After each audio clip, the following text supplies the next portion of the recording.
નમસ્કાર વિદ્યાર્થી મિત્રો, તમારું ખૂબ ખૂબ સ્વાગત છે મારી આ ચેનલ સ્ટડી વિથ નેન્સીમાં. જો હજી સુધી તમે મારી આ ચેનલને સબસ્ક્રાઇબ ના કરી હોય તો જલ્દીથી સબસ્ક્રાઇબ કરજો. આજે આપણે પ્રકરણ નંબર 5 સમાંતર શ્રેણીમાં સ્વાધ્યાય 5.2 પ્રશ્ન નંબર 1 જોઈશું. તો અહીં જુઓ, આપણને પ્રશ્ન નંબર 1 આપેલો છે કે નીચેના કોષ્ટકમાં સમાંતર શ્રેણીનું એ ડી એન અને એન છે, ખાલી જગ્યા પૂરો. કે અહીં નીચે આપણને કોષ્ટક આપેલું છે, એમાં પ્રથમ પદ એ આપેલું છે, સામાન્ય તફાવત ડી, એનમું પદ એટલે એન આપેલું છે, પદની સંખ્યા, અને એનમું પદ એન આપેલું છે. હવે આપણને જે કોષ્ટક આપેલું છે એમાં જ્યાં ખાલી જગ્યા છે એની કિંમત મેળવવાની છે. તેમાં સૌથી પહેલો દાખલો છે, એમાં આપણને એ આપેલું છે 7, ડી આપેલું છે 3, એન આપેલું છે 8, અને આપણે શોધવાનું શું છે? એને આપણે શોધવાનું છે. તો એન શોધવાનું છે એટલે સિમ્પલ આપણે શું કરશું? એનનું સૂત્ર મૂકી દઈશું. આ એનનું સૂત્ર છે જે આપણને આવડવું જોઈએ કે એન બરાબર શું થઈ જાય? એ પ્લસ એન ઓછા 1 ડી. એન બરાબર શું થઈ જશે? એ પ્લસ એન ઓછા 1 ડી. અથવા તો તમને સીધું આવડે કે એન કેટલા છે? 8 છે, એટલે એ 8 બરાબર એ પ્લસ 7 ડી. આમ પણ તમે લખી શકો, સૂત્રમાં કિંમત મૂકો તો પણ ચાલે.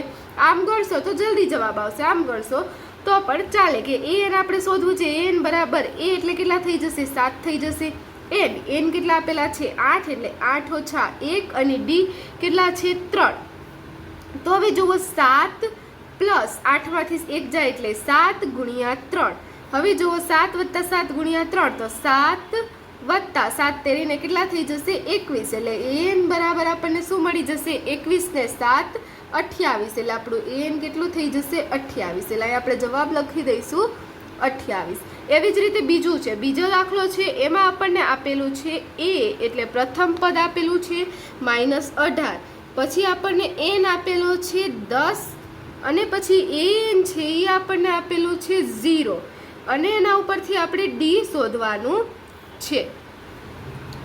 તો હવે જુઓ, અહીંયા આપણને સૂત્ર મૂકી દઈશું. આમાં પણ આપણે એનનું જ સૂત્ર મૂકીશું, કારણ કે આપણી પાસે એનની કિંમત પણ છે, એનની કિંમત પણ છે, એની કિંમત પણ છે, ખાલી એક જ કિંમત ઘટે છે. આમાં 5 દાખલામાં આપણે સેમ જ એનનું જ સૂત્ર આવશે. એટલે એન બરાબર શું થઈ જશે? એ પ્લસ એન માઇનસ 1 ડી થઈ જશે. હવે એન આપણે 0 આપેલા છે. હવે એ કેટલા છે? -18 પ્લસ એન કેટલા છે? 10, એટલે 10 ઓછા 1, અને ડી આપણે શોધવાનો છે, એટલે ડી ના ડી લખી દઈશું. હવે તમે અહીંયા જુઓ કે 0 છે. હવે -18 ને હું બીજી બાજુ લઈ જાઉં તો અહીંયા -18 છે, બીજી બાજુ જશે તો શું થઈ જશે? +18. બરાબરની બીજી બાજુ હોય તો માઇનસ હોય, તો બરાબરની બીજી બાજુ આપણે કોઈ સંખ્યાને લઈ જઈએ તો માઇનસ હોય તો પ્લસ થાય, પ્લસ હોય તો માઇનસ થાય. એટલે -18 હતા, બીજી બાજુ જશે એટલે +18 થઈ જશે. એટલે 0 વત્તા 18. હવે અહીંયા 10 માઇનસ 1 એટલે કેટલા વધશે? 9 ડી. હવે 0 વત્તા 18 એટલે 18 ના છે 18 બરાબર 9 ડી થઈ જશે. હવે ડી શોધવો છે તો ડી બરાબર શું થઈ જશે? 9 ને હું બીજી બાજુ લઈ જાઉં એટલે શું થઈ? કેમાં વહી જશે? ભાગાકારમાં વહી જશે. અહીંયા ગુણાકારમાં તો બીજી બાજુ જશે એટલે ભાગાકાર. એટલે ડી બરાબર 18 ના છેદમાં 9, એટલે 9 દુ 18. એટલે ડી આપણને કેટલો મળી જશે? 2 મળી જશે. તો અહીંયા આપણને જોવો, ડી આપણને કોષ્ટકમાં લખી દઈશું 2.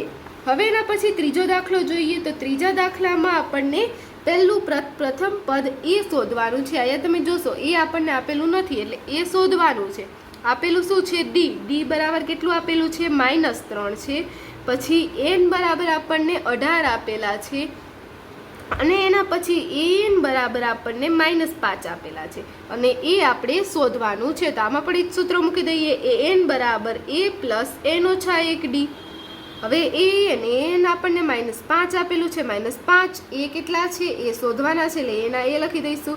હવે એન ઓછા 1 ડી. એન કેટલા છે? 18, એટલે 18 માઇનસ 1, ડી કેટલા છે? -3 ગુણ્યા -3.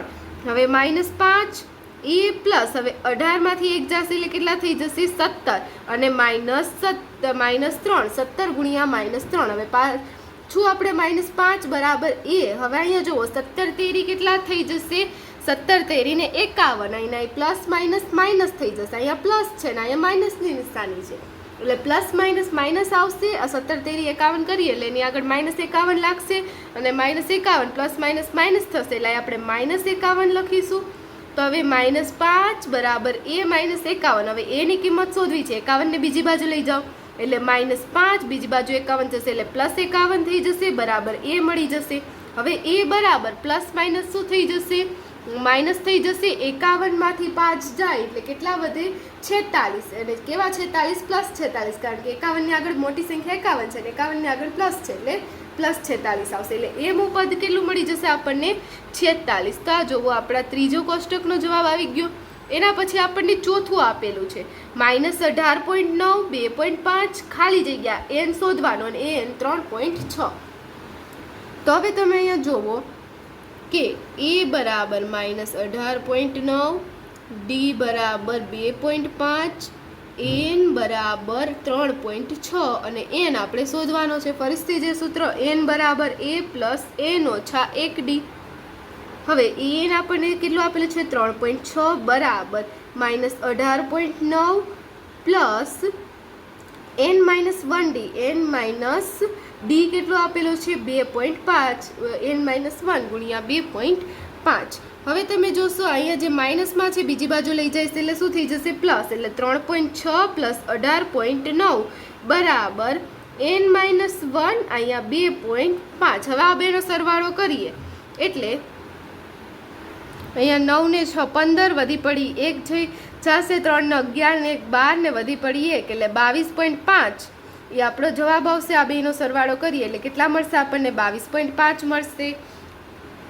હવે તમે જોશો આ 22.5 બરાબર n ઓછા 1 અહીંયા 2.5 થઈ જશે.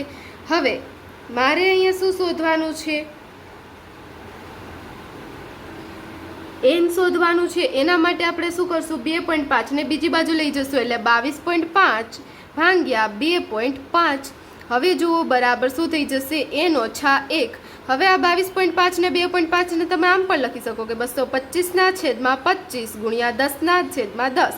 આમાં જ પોઈન્ટ કાઢવો હતો એટલે એનો પોઈન્ટ ઉપર લઈ ગઈ, આનો પોઈન્ટ મેં નીચે લઈ ગઈ એટલે 10 10 કટ થઈ જાય એટલે ઉપર નીચે પોઈન્ટ કટ થઈ જશે એટલે 2.5 ભાગ્યા 22.5 એટલે 225 ભાગ્યા 25 થશે. હવે આપણને 225 ભાગ્યા 25 કરીએ તો 25 9 કેટલા થાય 225 એટલે 9 બરાબર આપણને n ઓછા 1 મળી જશે. અહીંયા આપણે શું કર્યું કે ઉપર નીચે બે એક પોઈન્ટ સંખ્યા પછી પોઈન્ટ હતા એટલે પોઈન્ટ ઉપર નીચે કટ થઈ જશે. ઉપર નીચે પોઈન્ટ શું થઈ જશે કટ થઈ જશે એટલે 2.22.225 ભાગ્યા 25 કરશો એટલે 25 9 225 થાય એટલે આનો ભાગાકારનો જવાબ કેટલો આવ્યો 9 એટલે 9 બરાબર n ઓછા 1 થઈ જશે.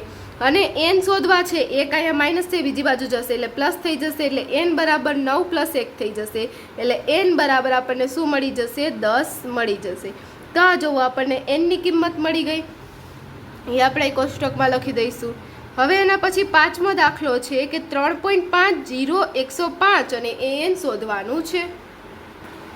તો અહીંયા જુઓ a કેટલું છે 3.5 છે, પછી d કેટલો છે 0 છે, પછી n છે 105મું પદ અને આપણે શોધવાનું છે એ n શોધવાનું છે. તો એમાં પણ સૂત્ર મૂકી દઈશું an બરાબર a પ્લસ n ઓછા 1d બરાબર. હવે n શોધવું છે એ 3.5 છે, n ઓછા 1 એટલે 105 ઓછા કેટલા આવી જશે 1 આવી જશે અને d આપણને આપેલો છે 0.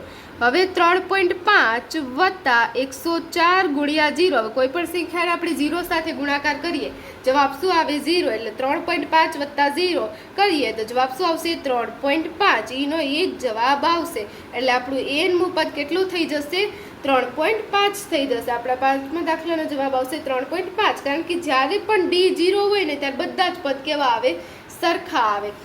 એમાં ઉમેરો કેટલો થાય છે 0 0 નો એટલે કોઈમાં ઉમેરો કોઈ પણ સંખ્યામાં આપણે 0 ઉમેરીએ તો તેની તે જ સંખ્યા આવે એટલે d 0 હોય ત્યારે જવાબ તેનો તે જ આવશે. ત્યાં જુઓ પાંચમા દાખલાનો જવાબ આવ્યો અને અહીં આપણો પ્રશ્ન નંબર 1 પૂર્ણ થાય છે. જો તમને વિડીયો પસંદ આવ્યો હોય તો લાઈક શેર સબસ્ક્રાઈબ કરજો. જો હજી સુધી તમે મારી આ ચેનલને સબસ્ક્રાઈબ ના કરી હોય તો જલ્દીથી સબસ્ક્રાઈબ કરજો જેથી તમને મારા બધા જ વિડીયો સૌની પહેલાં મળી રહે. Thanks for watching.